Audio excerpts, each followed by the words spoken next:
speech delay itu adalah kondisi di mana kemampuan bicara seorang anak tidak sesuai dengan anak seusianya. Anak belajar bicara itu dari apa yang dia dengar, dari proses mendengar suara di sekitar kita, memori di otak kita, kemudian lama-lama kita meniru suara yang kita dengar, lama-lama menjadi rangkaian kata dan kalimat. Itulah awal mula proses bicara. Anak sekitar usia 9 bulan sampai 1 tahun kita panggil namanya, dia tidak berusaha untuk mencari sumber suara. Itu juga salah satu tanda untuk kita waspadai apakah ada gangguan pendengaran. Pendengaran merupakan salah satu faktor penting untuk proses belajar bicara pada anak, karena paparan bising yang terlalu lama dan terlalu keras itu bisa menyebabkan gangguan pendengaran yang sifatnya menetap atau permanen. 3, 2, 1. Gelombang suara kami akan meningkatkan kesehatanmu. Halo Sobat Sehat Sutomo, berjumpa kembali dalam acara Podcast, kanal informasi dan edukasi Sutomo. Bersama saya, Ahmad Theofani dari Instalasi Promosi Kesehatan Rumah Sakit RSUD Dr. Sutomo. Halo Sobat Sehat Sutomo, bagaimana kabarnya hari ini? Semoga tetap sehat pastinya. Nah, hari ini Sobat Sehat kita kedatangan tamu, ya. Jadi saya nggak sendiri Sobat Sehat.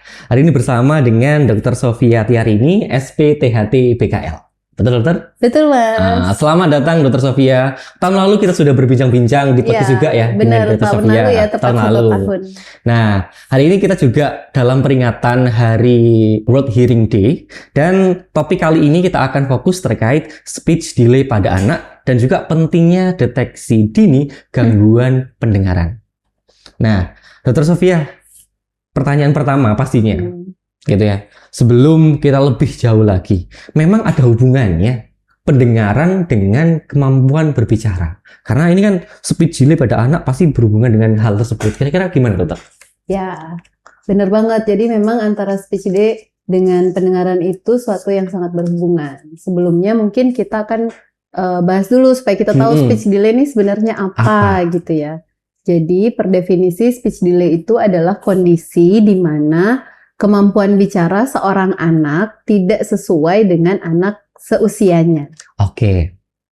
Seharusnya perkembangan bicara anak itu ada tahapan-tahapan sesuai usianya. Misalkan pada anak usia 1 tahun, biasanya dia itu sudah bisa bicara kata sederhana. Misalkan mama atau papa, minum.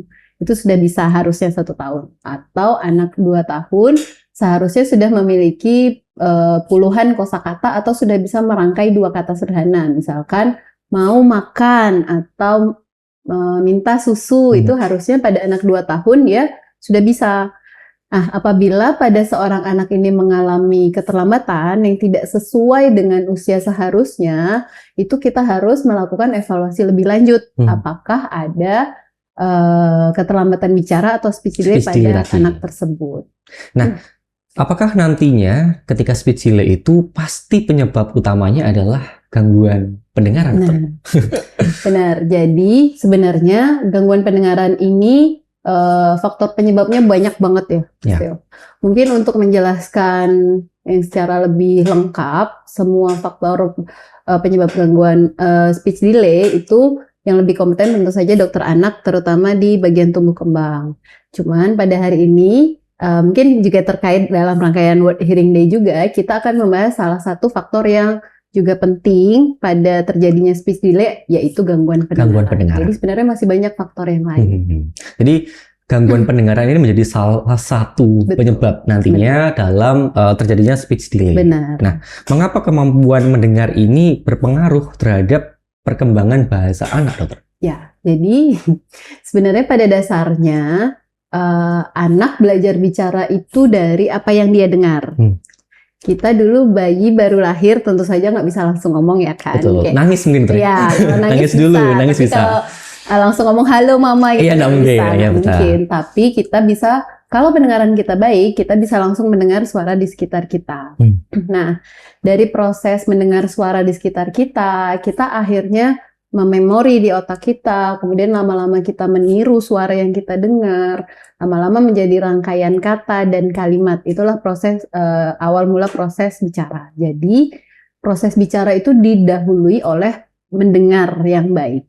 Apabila terdapat gangguan pendengaran atau proses pendengarannya itu terganggu, maka akan menyebabkan suara yang masuk ke anak akan tidak jelas sehingga dia akan kesulitan menirukan apa yang dia dengar. Akhirnya terjadi keterlambatan proses bicara atau speech delay tersebut. Nah, ini sedikit di luar dokter. Kan biasanya ada orang tua yang ketika bahasanya ya, bahasa Jawanya itu ngudang. Ya. Nah, ngudang bayinya itu misalkan mimik cucu mama, mesti dengan bahasa-bahasa yang malah menirukan bayinya. Betul. Itu gimana dokter dari sudut pandang pendengaran? Itu kan malah nggak ada proses belajar nantinya dokter. Nah, ya, jadi sebenarnya kalau dilihat dari proses stimulus memberikan stimulus itu suatu yang oke ya, karena kita memberi stimulus harusnya dua arah, kita ngudang, harapan kita dia akan merespon. Tapi sebaik mungkin kita memberikan stimulusnya itu dengan bahasa yang seragam, jadi kayak satu macam bahasa supaya nanti anak dalam proses belajarnya itu jangan sampai bingung. Misalkan yang bapaknya ngudang pakai bahasa Jawa, tapi ibunya nanti ngajak omong, misalkan ngajarinnya pakai bahasa Inggris, akhirnya dia akan bingung. Itu juga akan menyebabkan salah satu yang menjadi penyebab gangguan perkembangan bicara, speech delay, karena dia merasa bingung. Biasanya pada anak-anak yang bilingual parents itu juga bisa menyebabkan speech delay. Speech delay. Nah, kita kembali lagi ke gangguan. Berarti tanda-tanda anak itu berkemungkinan terdapat gangguan pendengaran itu bagaimana, Dok? Nah, jadi ada beberapa tanda yang bisa diwaspadai oleh orang tua, tentu saja sesuai dengan usia anak tersebut. Kalau misalkan anak bayi misalkan di bawah usia 1 tahun, jangan diharapkan dia akan merespon panggilan kita atau omongan kita. Jadi harus sesuai dengan usianya. Misalkan anak yang baru lahir usia 0 sampai 3 bulan, tandanya biasanya normalnya adalah terkejut pada saat ada suara keras. Tapi kalau dia tidak kaget, tidak terkejut saat ada suara, itu kita harus waspadai. Ada anak yang lebih besar, misalkan usia 6-9 bulan, dia pasti sudah harusnya dengan kekuatan otot yang sudah cukup mumpuni, dia sudah bisa merespon suara dengan mencari sumber suara. Jadi kalau misalkan ada anak sekitar usia 9 bulan sampai 1 tahun, kita panggil namanya, dia tidak berusaha untuk mencari sumber suara, itu juga salah satu tanda untuk kita waspadai apakah ada gangguan pendengaran. Itu pada yang bayi kurang dari 1 tahun. Pada anak yang sudah lebih besar, misalkan pada di atas 1 tahun atau anak usia prasekolah, biasanya kemampuannya juga pasti sudah lebih tinggi ya harusnya. Jadi tanda-tanda yang diwaspadai misalkan ada proses keterlambatan bicara. Teman-teman seusianya sudah bisa ngomongnya sudah lebih banyak, kok dia masih terbatas. Itu yang pertama. Yang kedua, misalkan dia nonton TV atau misalkan nonton video di gadget, itu volumenya keras. Jadi kita harus tahu, kenapa nih kok nontonnya suaranya harus keras. Begitu kita kecilin, dia akan gedein lagi volumenya. Itu salah satu tanda juga. Jadi kita harus waspada. Jadi sebagai orang tua pun kita harus benar-benar memperhatikan setiap tadi kondisi-kondisi seperti tadi. Benar. Nah, kalau kondisi anak itu kemungkinan ada nggak, Dok? Misalkan orang tua itu terlambat mendeteksi atau terlambat melihat, oh ternyata kok anakku udah speech delay ya, kok aku nggak lebih tahu dari dulu ya. Nah, kira-kira kan seperti apa? Ya, jadi pada beberapa kasus yang saya temui memang ada beberapa orang tua yang dikatakan terlambat untuk membawa anaknya.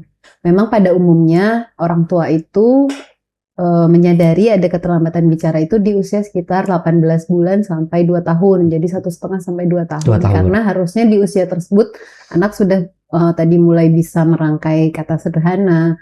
Tapi kalau misalkan dia belum bisa, biasanya orang tua mulai khawatir nih, kok anak aku belum ada belum ngomong, belum mulai ngomong, biasanya akan membawa. Tapi pada beberapa kasus yang kita temui, biasanya bisa lebih terlambat lagi, misalkan di usia 4-5 tahun baru dibawa.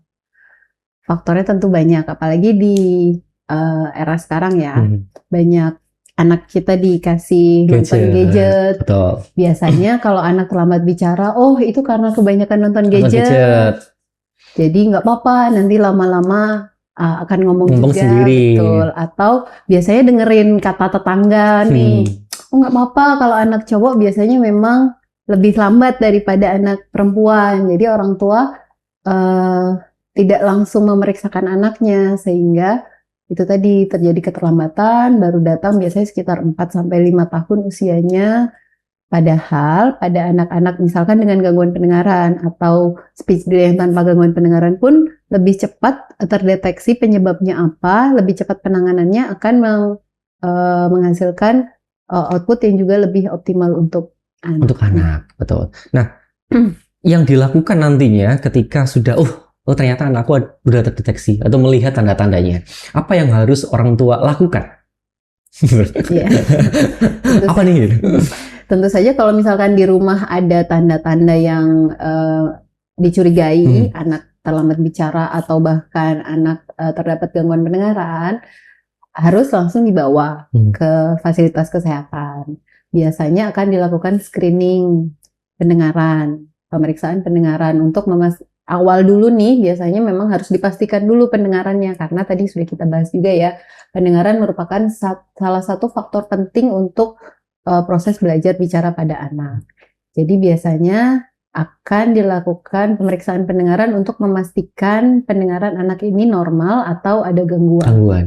Apabila didapatkan gangguan, tentu saja akan dilakukan tata laksana atau pengobatan untuk penyebab dari gangguan pendengarannya tersebut. Nah, apabila misalkan sudah ditangani atau ternyata tidak ada gangguan pendengaran, mungkin nanti butuh evaluasi lebih lanjut, mungkin nanti dengan konsultasi dengan dokter tumbuh kembang anak untuk mencari faktor penyebab yang lain, atau bahkan juga bisa direkomendasikan untuk terapi bicara. Nah, kondisi anak-anak kan sangat rentan ya dok, rentan terhadap infeksi mungkin yang terjadi. Misalnya juga terjadi di telinga mungkin. Nah, ketika terjadi infeksi telinga tadi, apakah hal tersebut juga dapat mempengaruhi? Nah, betul, benar banget ini. Jadi pada anak-anak, usia anak itu, memang anak kecil itu masih sangat rentan terjadi infeksi. Salah satunya penyebabnya mungkin karena faktor imunitas juga yang masih belum sebaik orang dewasa. Yang kedua juga ternyata struktur anatominya juga mempengaruhi. Jadi pada anak kecil itu, jadi di telinga tengah kita itu ada saluran yang menghubungkan antara telinga tengah dengan hidung. Itu namanya saluran tuba eustachius. Nah, pada anak kecil biasanya ini lebih pendek.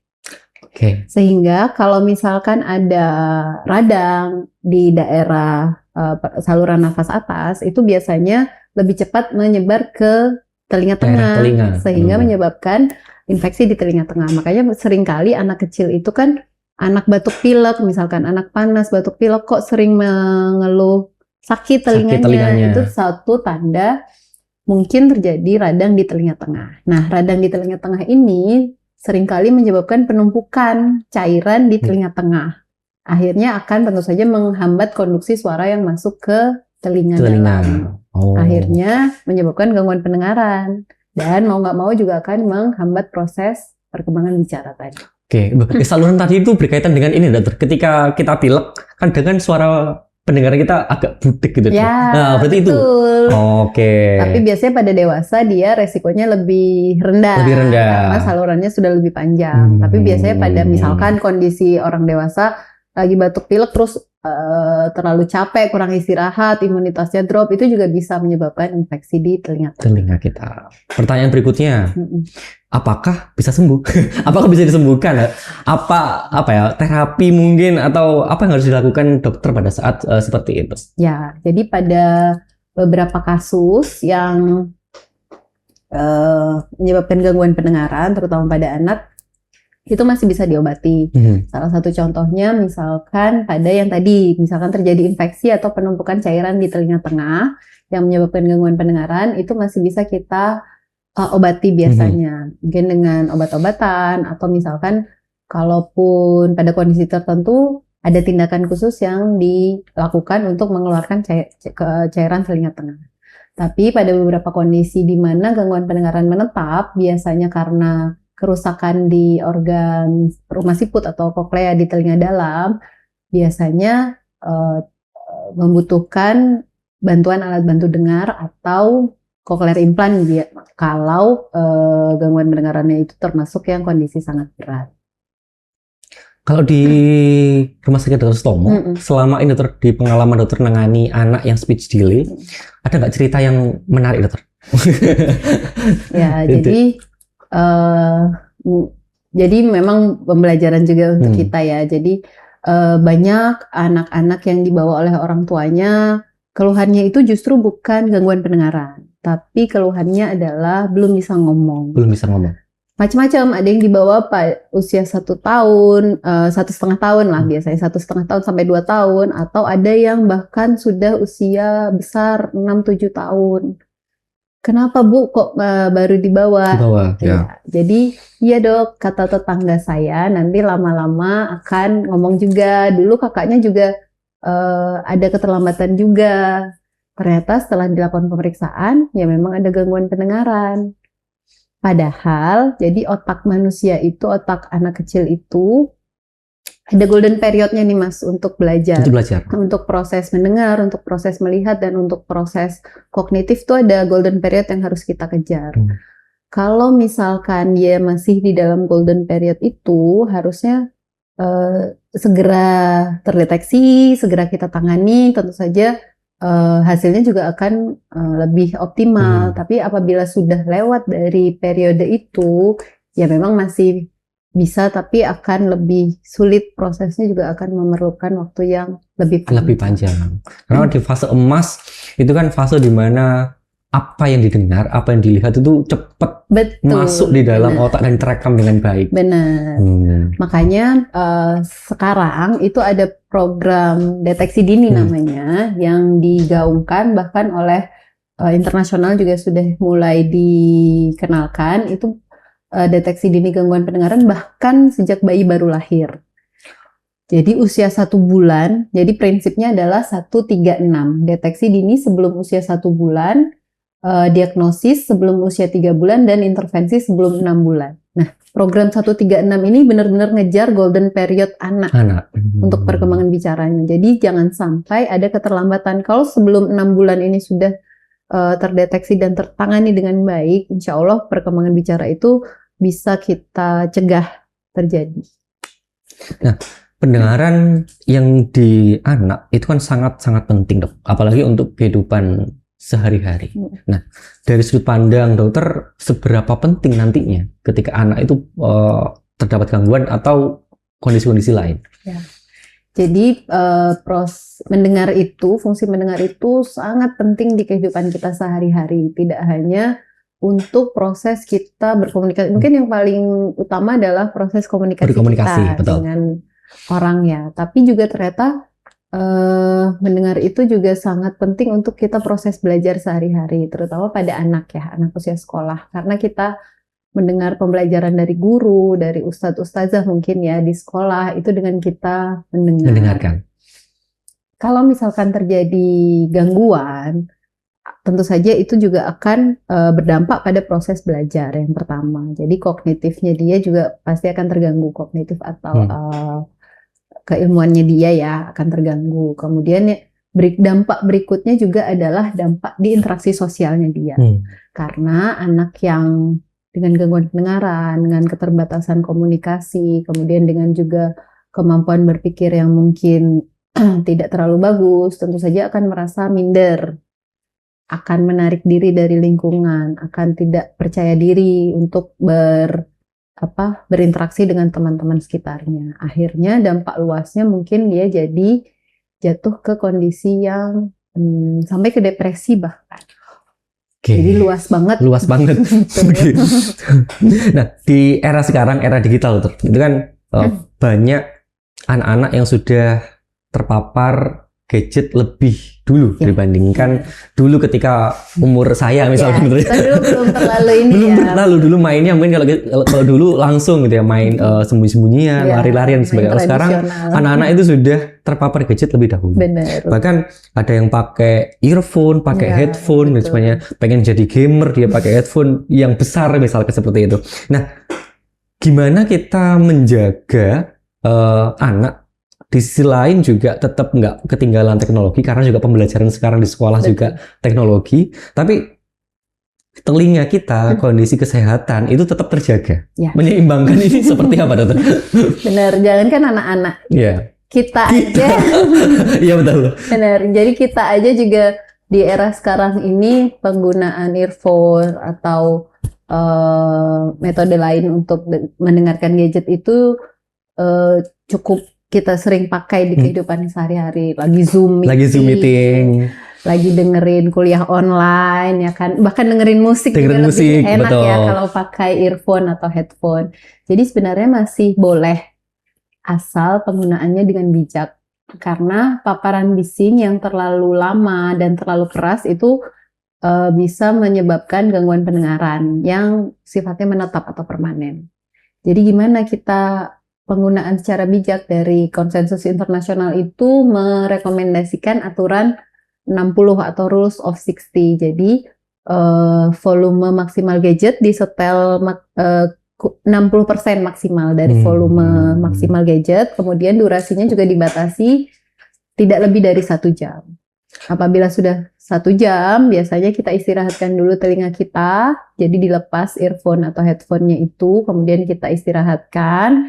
Nanti kalau misalkan perlu lagi, boleh setelah waktu tertentu kita gunakan lagi. Jadi rules of 60, 60% volume maksimal selama 60 menit. 60 menit. Dan juga diistirahatkan selang. Ya, dan di sela-sela itu, sebaiknya diistirahatkan. Nah, beberapa bulan kemarin mungkin sobat saya juga mendengar fenomena sound-horeg. itu juga perlu diperhatikan ya, Dr. Ya. Apalagi misalnya kita mau sound-horeg lihatnya adalah bersama dengan anak-anak. Benar. Nah, itu gimana, Dok? Itu kayak bukan 60% sih, Dok. Itu kayak kalau ada 100 bisa ditembus jadi 120 Iya, kali itu. benar banget. Kita miris banget ya lihatnya, apalagi anak-anak biasanya deket banget sama sumber suaranya itu. Jadi gini, Mas Theo, kita mendengar suara itu ada ukurannya. Seperti kita menimbang berat badan, itu kan ada kilogram. Kalau suara itu ada satuannya adalah desibel. Kayak kita lagi ngobrol, percakapan biasa antar 2-3 orang dalam jarak yang kurang dari 1 meter itu sekitar 40-60 desibel kerasnya. Berteriak itu sekitar 70 desibel. Nah, batas aman kita mendengar suara yang diperbolehkan adalah kurang dari 85 desibel. Oke. Kurang dari 85 desibel. Betul, kurang dari 85 desibel. Itu tadi secara kasar ya kira-kira. Tapi sebenarnya ada alat yang bisa memeriksa desibel meter namanya.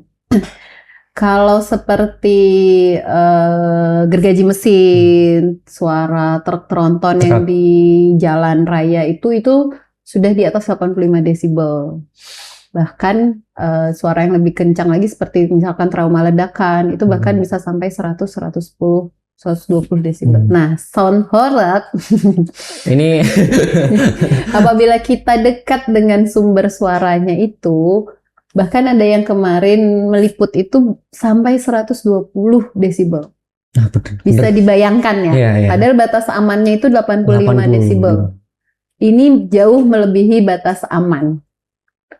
Apa akibatnya? Paparan suara yang terlalu keras, kalau 120 desibel nggak perlu lama, itu bisa cepat banget menyebabkan gangguan pendengaran. Jadi di dalam rumah siput atau koklea kita itu ada namanya sel rambut. Sel rambut itu berfungsi untuk mengubah energi mekanik bunyi yang masuk menjadi energi listrik yang nanti akan diteruskan ke otak. Nah, sel-sel rambut itu yang dia sangat sensitif terhadap paparan bising, paparan suara keras.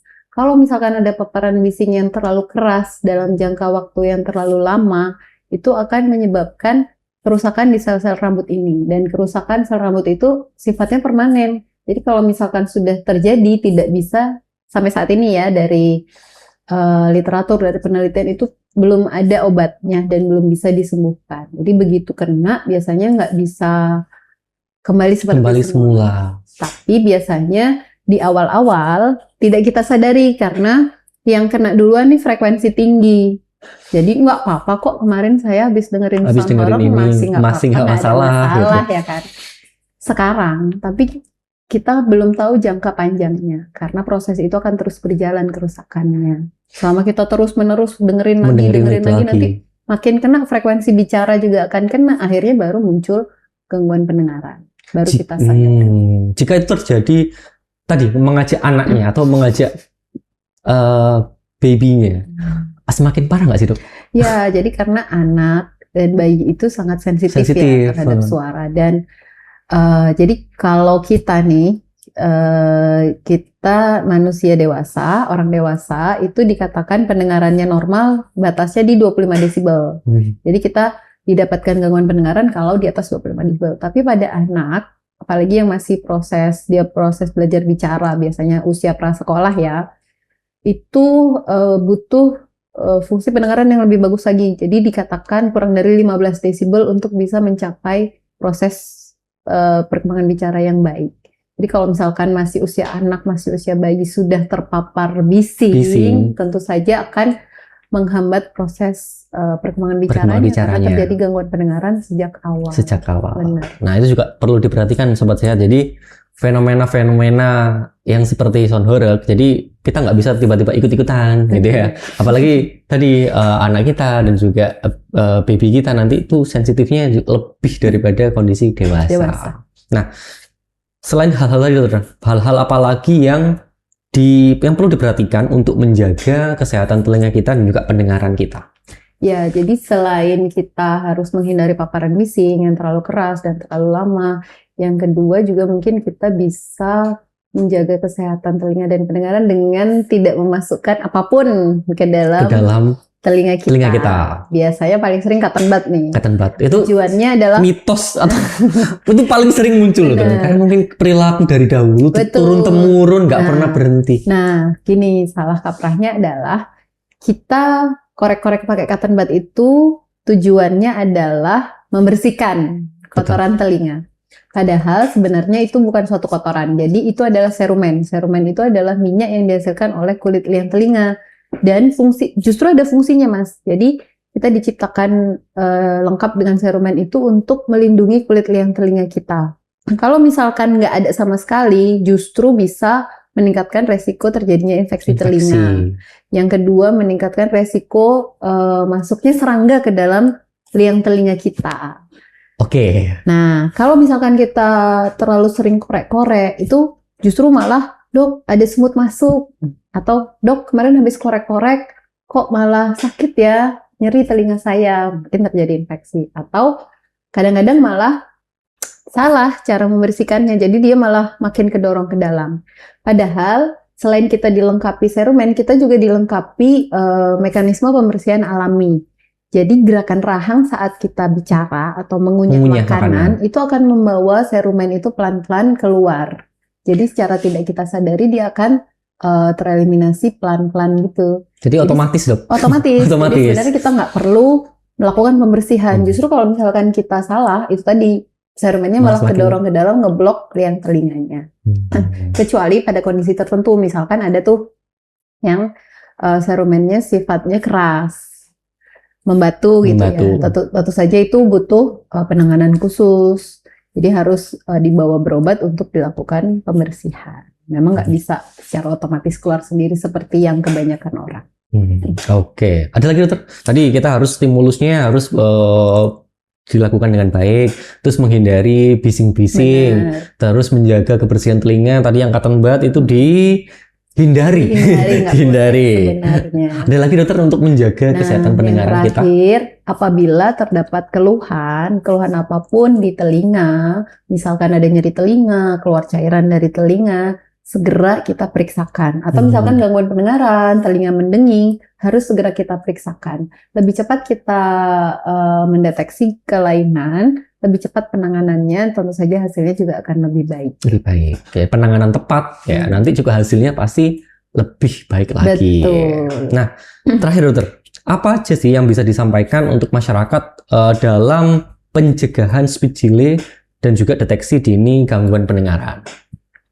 Ya, jadi apabila orang tua merasa anaknya mengalami keterlambatan bicara, jangan ditunggu lebih lama. Jadi harus langsung segera diperiksakan. biasanya yang pertama dilakukan adalah kita memeriksakan fungsi pendengarannya dulu. Kita memastikan fungsi pendengarannya ini normal atau tidak. Tidak. Salah satunya dengan ada beberapa pemeriksaan. Nanti bisa di Rumah Sakit Umum Dr. Sutomo ini bisa Iya, loh. bisa. Jadi pada anak-anak, bahkan dari bayi baru lahir pun sudah bisa dilakukan pemeriksaan namanya OAE atau BERA. Pada anak yang lebih besar bisa juga dengan audiometri yang pelaksanaannya secara bermain gitu, jadi menyenangkan. Menyenangkan untuk anak. Jadi harus segera diperiksakan, jangan Nunggu menunggu dulu. lebih lama, jangan dengerin apa kata tetangga, misalkan ada tuh yang dikerok Dikira lidahnya, dia cepet bicara. dia cepet ngomong, atau dibawa kemana, jangan, jadi langsung dibawa berobat supaya kita bisa melakukan penanganan yang lebih segera. Oke, nah kalau di Rumah Sakit Dr. Sutomo nanti bisa langsung mengunjungi poliaudiologi di mana dokter? Ya, poliaudiologi THT BKL, lokasinya di lantai 3 gedung geriatri. Oke, jadi nanti bunda dan ayah gitu ya, ketika sudah melihat putra-putrinya yang ada tanda-tanda, itu langsung saja menuju fasilitas kesehatan yang terpercaya, gitu ya. Jadi jangan percaya omongan ya, omongan tetangga yang belum tentu nanti kebenarannya seperti apa. Jadi yang paling tepat adalah langsung konsultasikan dengan dokter spesialisnya gitu. Nanti kalau bisa ketemu dokter Sofia lebih baik lagi. Gitu. Oke, closing penutup dokter yang bisa disampaikan untuk masyarakat atau sobat sehat Sutomo. Ya, jadi fungsi pendengaran terutama pada anak itu adalah adalah faktor penting sebagai modal dia perkembangan bicara. Jadi kalau misalkan idealnya adalah deteksi dini, bayi baru lahir sudah dilakukan pemeriksaan. Kalaupun anak yang lebih besar pun juga masih bisa dilakukan pemeriksaan asal cepat dibawa agar cepat tertangani apabila memang sudah didapatkan gangguan pendengaran. Oke, terima kasih Dokter Sofia atas berbagi informasinya. Nah, untuk Sobat Sehat Sutomo jangan lupa nanti tadi yang disampaikan Dokter Sofia, sound horoknya dikurangi dan juga nanti aturan-aturannya terkait menjaga kesehatan telinga itu bisa dipraktekkan agar nantinya putra-putri kita dapat belajar dengan maksimal, proses belajarnya juga bisa lebih maksimal ketika pendengarannya itu baik. Gitu. Nah, anak belajar bicara dari apa yang ia dengar. Jika terlambat bicara, jangan ragu periksa pendengarannya.